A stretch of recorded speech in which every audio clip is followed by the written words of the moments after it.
Okay, so first off, we're going to talk about the fall, where it all got started, where things went from great to terrible. A lot of people, for some reason, look at this event as being God's issue, and God is being cruel by cursing Adam and Eve. And that's just not the case. Here we have God being amazing and creating an entire universe through the word of his mouth, through Jesus, creating everything that you see and its extraordinary complexity and beauty, then creating man and woman to accompany him in enjoying this beauty. The purpose of man is not only to enjoy the creation, but to give glory to God through that process. And so we are here to be God's stewards of the earth that he gave us, okay? We are in charge of the earth, and that's why we have the intellect, that's why we have the capacity to worship him, because we are in charge, and the earth is our domain. Here we have the biggest betrayal of all time, the biggest treachery.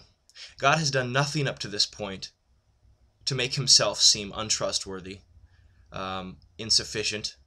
But here we have Eve believing this lie that by taking the apple, she is going to be like God and enlightened, and that God is for some reason holding something back from her.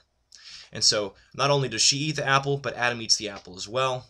That is them saying that we have a better agenda than God. They are now outside the will of God, functioning away from God. And that's not how it's supposed to be, folks. We're supposed to be within the will of God at all times. And so that was the biggest treachery of all time. And so no wonder God's going to curse them, okay? When you're not with the source of all goodness, there's going to be bad stuff. And so that's what the curse is. It's the consequence of not being in God's will.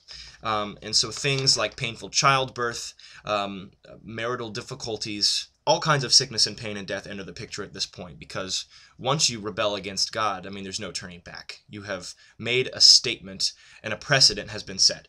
But here's the deal. After the curse, everyone always forgets the next part of the story.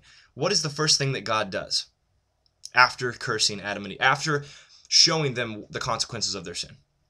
He makes them garments. He slaughters animals that he created and creates for them clothes to wear, because they feel naked and they're ashamed. So the first thing that God does is an act of loving kindness towards them. And I think that's amazing. So that's the first thing that people generally have a problem with. God cursing Adam and Eve. How horrible of God. Not at all. Not at all.